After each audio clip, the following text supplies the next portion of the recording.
Assalamualaikum warahmatullahi wabarakatuh. Perkenalkan, nama saya Silva Sakina Girba dengan NIM 22508071711054. Di sini saya akan menjelaskan mengenai DNA dan RNA untuk memenuhi tugas mata kuliah pengantar bioteknologi. DNA atau asam deoksiribosa merupakan materi genetik yang dapat diturunkan. Molekul asam nukleat yang menyimpan informasi genetik yang berfungsi sebagai pewarisan sifat di setiap orang. Karakteristik dari DNA yaitu memiliki pilin ganda atau double helix yang panjang, kemudian ditemukan di kromosom atau inti dan mitokondria, tersusun dari beberapa molekul diantaranya basa nitrogen, gula, dan fosfat.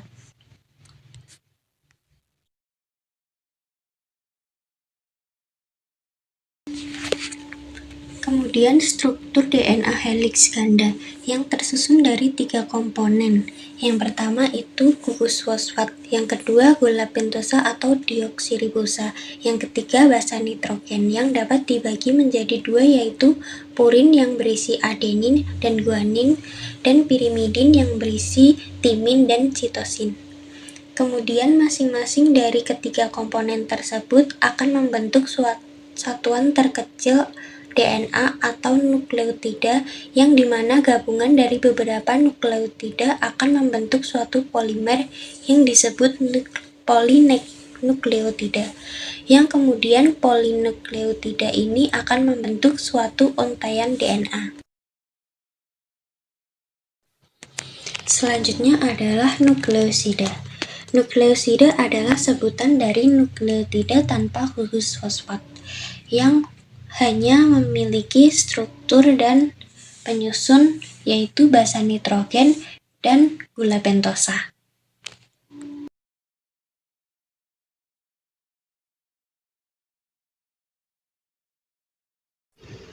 Kemudian ikatan fosfodiester. Nukleotida terhubung satu sama lain dengan nukleotida lainnya melalui gugus fosfat dengan membentuk suatu ikatan kovalen yang sangat kuat, yaitu ikatan ester kovalen, yang biasa disebut dengan ikatan fosfodiester. Ikatan antara nukleotida ini membentuk rantai yang bisa dinamakan polinukleotida.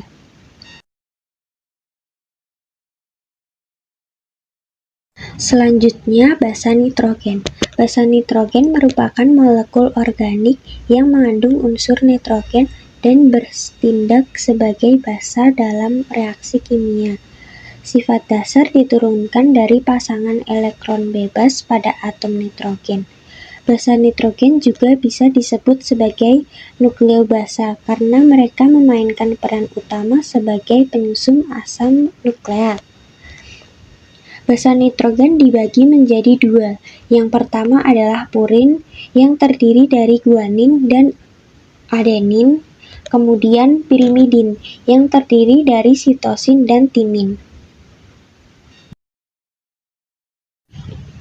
Lalu pasangan basa. Pasangan basa merupakan 2 nukleotida dalam DNA atau RNA yang saling komplementer dan terhubung oleh ikatan hidrogen. Pada penelitian, pasangan basa sering disebut sebagai BP atau base pairs. Pasangan basa nitrogen dalam rantai DNA. Setiap basa purin akan selalu memiliki pasangan dengan basa pirimidin. Pasangannya adalah adenin berpasangan dengan timin ataupun sebaliknya, dan guanin berpasangan dengan sitosin ataupun sebaliknya. Pasangan adenin dan timin atau timin dan adenin dihubungkan oleh 2 ikatan hidrogen lemah, sedangkan pasangan guanin sitosin atau sitosin guanin dihubungkan oleh 3 ikatan hidrogen lemah.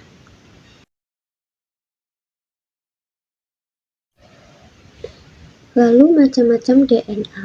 Berdasarkan bentuknya terdapat 3 jenis DNA yaitu DNA A yang berperan dalam proses replikasi DNAB berperan dalam proses transkripsi dan translasi, dan DNAZ yang berperan dalam proses transkripsi.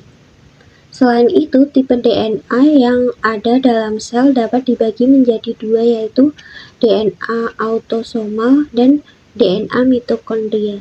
Perbedaan adalah DNA autosomal berperan sebagai pewaris sifat dan berada pada inti sel, sedangkan DNA mitokondria berperan dalam proses metabolisme dalam mitokondria itu sendiri.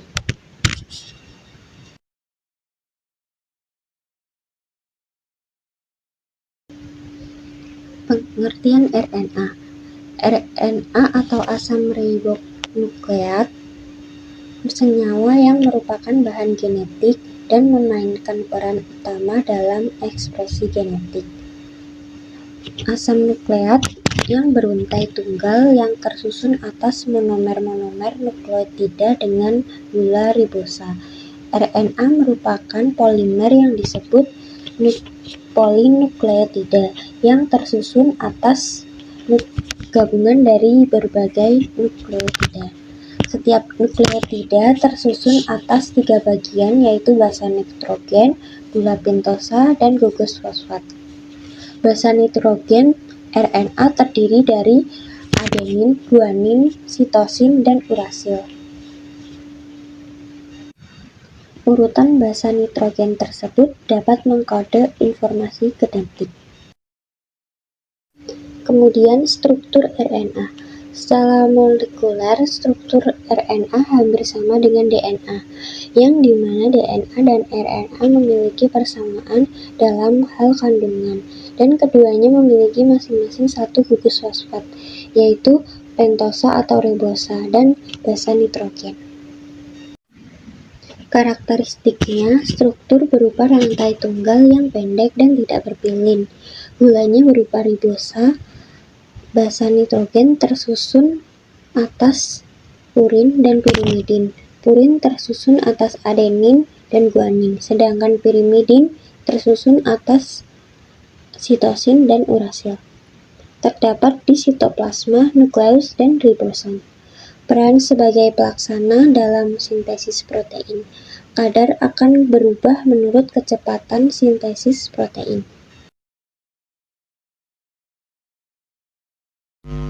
Selanjutnya, nukleotida pada RNA. Nukleotida pada RNA memiliki 3 komponen, yaitu basa nitrogen, gula pentosa, dan gugus fosfat. Gugus fosfat yang memiliki RNA dan DNA yang dimiliki RNA dan DNA adalah identik, yaitu berikatan dengan gula pentosa pada karbon atom nomor 3 atau nomor 5. Namun terdapat perbedaan pada gula pentosa dan basa nitrogen. Pada RNA memiliki gula pentosa berupa ribosa. Kemudian pada basa nitrogen, RNA ini berikatan dengan atom karbon nomor 1 pada gula pentosa yang terdiri dari golongan purin, yaitu adenin dan guanin. Kemudian terdapat perbedaan basa nitrogen golongan pirimidin yang terdiri dari urasil dan sitosin. Adenin berpasangan dengan urasil, berikatan 2 hidrogen, sedangkan guanin dengan sitosin berikatan dengan 3 hidrogen. RNA adalah jenis asam nukleat yang memiliki beberapa macam yang berbeda dalam sel. Berikut ini adalah beberapa macam RNA yang umum ditemukan di dalam sel. Yang pertama ada mRNA atau messenger RNA. RNA pesan adalah molekul RNA yang mengandung informasi genetik dari DNA dan berfungsi membawa informasi tersebut ke ribosom. Selama sintesis, mRNA adalah jenis RNA yang paling banyak ditemukan dalam sel. Yang kedua, tRNA atau transfer RNA adalah molekul RNA yang membawa asam amino ke ribosom selama sintesis protein. tRNA mengenai triplet codon pada mRNA dan membawa asam amino yang sesuai dengan codon tersebut. Yang ketiga, ada rRNA atau ribosomal RNA, merupakan molekul RNA yang merupakan komponen struktural utama dari ribosom. Ribosom adalah kompleks protein dan RNA yang bertanggung jawab untuk protein. Kemudian perbedaan antara DNA dan RNA.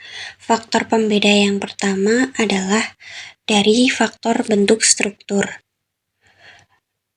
Jika pada DNA berupa untai ganda heliks yang panjang, atau sedangkan RNA berupa untai tunggal yang pendek. Faktor pembeda yang kedua, letaknya.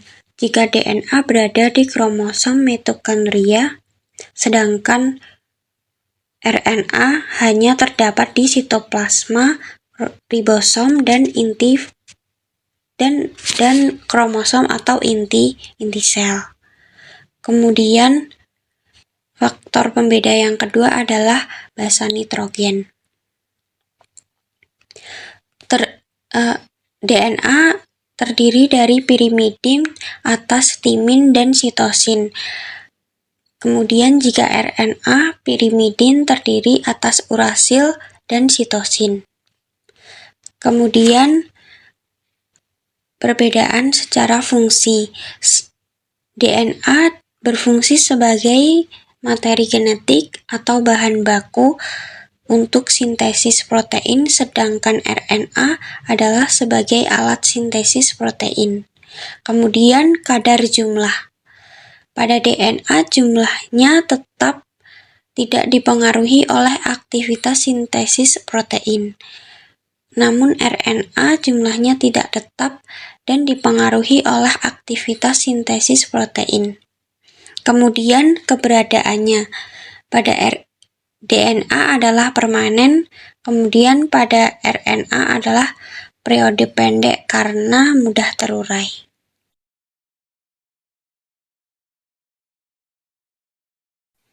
Kemudian dogma sentra.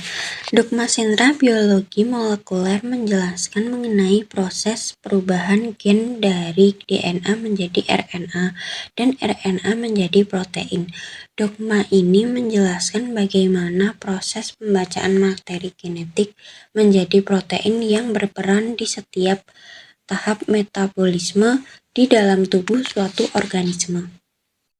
Konsep ini pertama kali dikemukakan oleh Francis Crick pada tahun 1958, dan sejak itu telah menjadi dasar dari pemahaman tentang proses biokimia di dalam sel.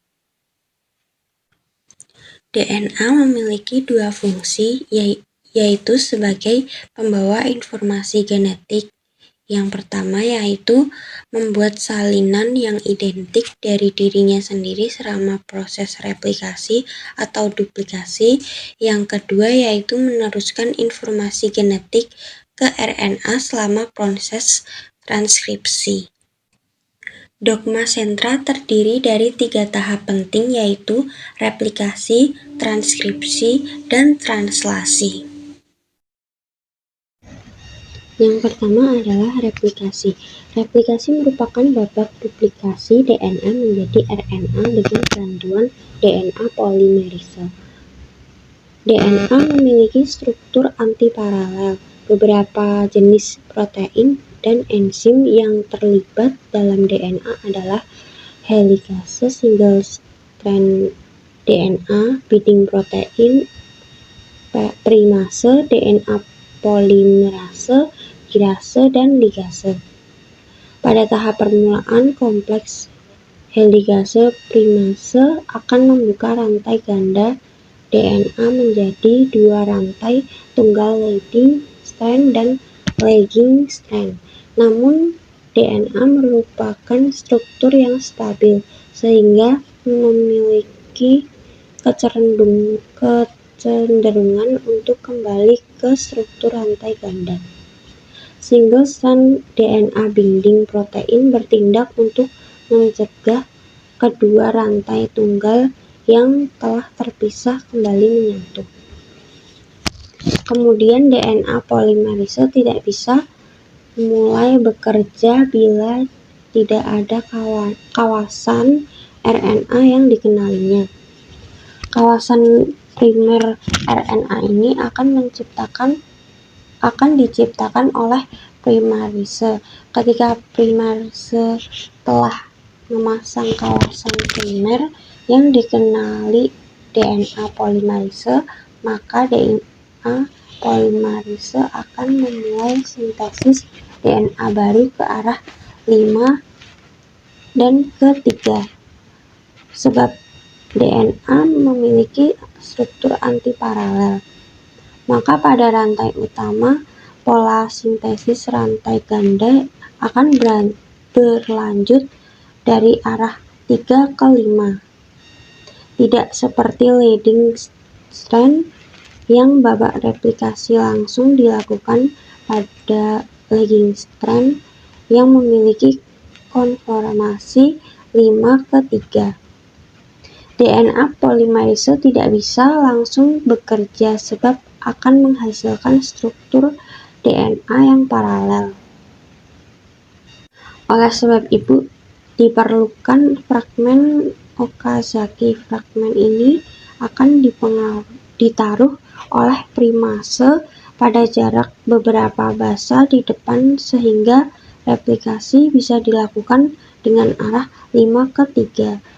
Hal ini akan terus berulang sehingga replikasi DNA berlangsung secara bertahap.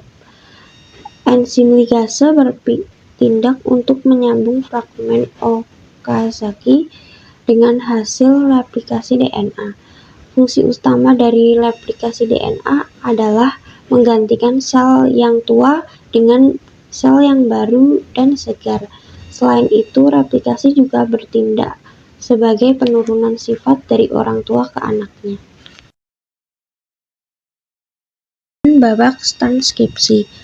Transkripsi merupakan babak perubahan DNA menjadi RNA dengan bantuan RNA polimerase. Transkripsi terjadi di nukleus dan hasil RNA akan dibawa menuju ke sitoplasma untuk tahap translasi. Perbedaan DNA dan RNA adalah keberadaan gugus basa timin dan pada DNA yang ditukarkan oleh gugus basa urasil. 3 tahapan utama transkripsi adalah penempelan DNA polimerase pada DNA atau inisiasi, RNA polimerase yang menempel pada anggota DNA yang diikat oleh promotor. Strand yang akan menjadi cetakan adalah rantai antisense, sedangkan rantai sense tidak akan mengalami babak transkripsi. Dari lokasi inilah transkripsi akan berjalan dan cetakan RNA akan diciptakan. Yang kedua, babak elongasi. Babak elongasi membutuhkan beberapa jenis faktor transkripsi. Pada babak ini akan terjadi pemanjangan hasil transkripsi DNA. Yang ketiga adalah terminasi. Terminasi akan kesudahan bila RNA polimerase berjumpa dengan terminator yang menyebabkan lepas sama sekalinya RNA polimerase dari rantai antisense DNA. Kemudian yang terakhir adalah translasi. Translasi merupakan babak sintesis RNA menjadi protein dengan bantuan ribosom. Pada eukariotik, babak ini terjadi di retikulum endoplasma, sedangkan pada prokariotik, babak ini terjadi di sitoplasma. Namun tidak semua RNA bisa disintesis menjadi protein. Salah satunya RNA yang tidak bisa ditranslasi adalah mRNA. Cukup sekian pemaparan materi dari saya. Kurang lebihnya saya mohon maaf. Wassalamualaikum warahmatullahi wabarakatuh.